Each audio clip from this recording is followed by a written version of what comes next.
Fatigue is a common problem among women and causes can vary, and so can the remedies. Dr. Roz is here with some tips that can help you cope. Welcome.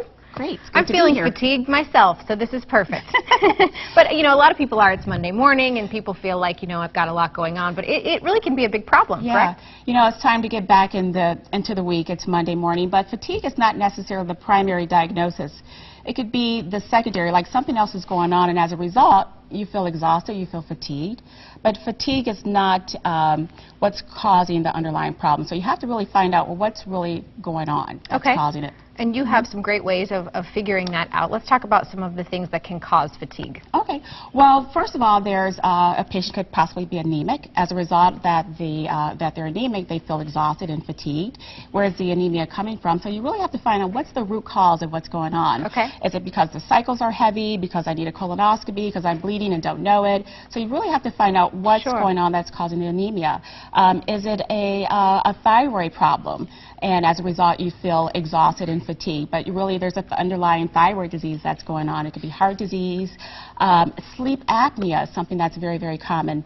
Patients are going to sleep, but it's not really good sleep because they're not breathing half the time. And so they're losing, you know, oxygen. They're starting their next day, you know, in the deficit, and so they want to perform 100%, but you're starting at 40. You know what I mean? So you have to find out what's the underlying cause that's causing a patient to feel exhausted. And talk a little bit about stress as well.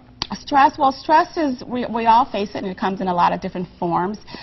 You know, it could be your job or, you know, what you have to do at home, just all the things that's going on with you. And as a result, your adrenal gland is working extra hard. And the adrenal gland is what makes your stress hormone, cortisol. And when that's elevated, it's overstimulated, you can feel exhausted. And then when that plummets, it's like burned out, you're really exhausted. You're like crawling on the floor. You can't even make it in Monday morning.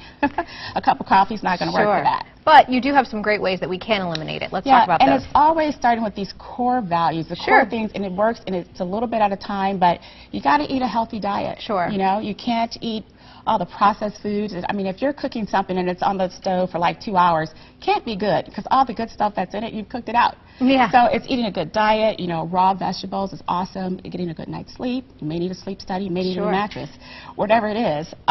Exercise, things like that. Absolutely, for sure. And some patients feel like, I'm too tired, I can't exercise.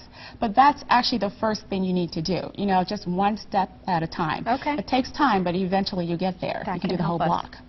Yeah, that's a really great point. Baby steps for everything that you do.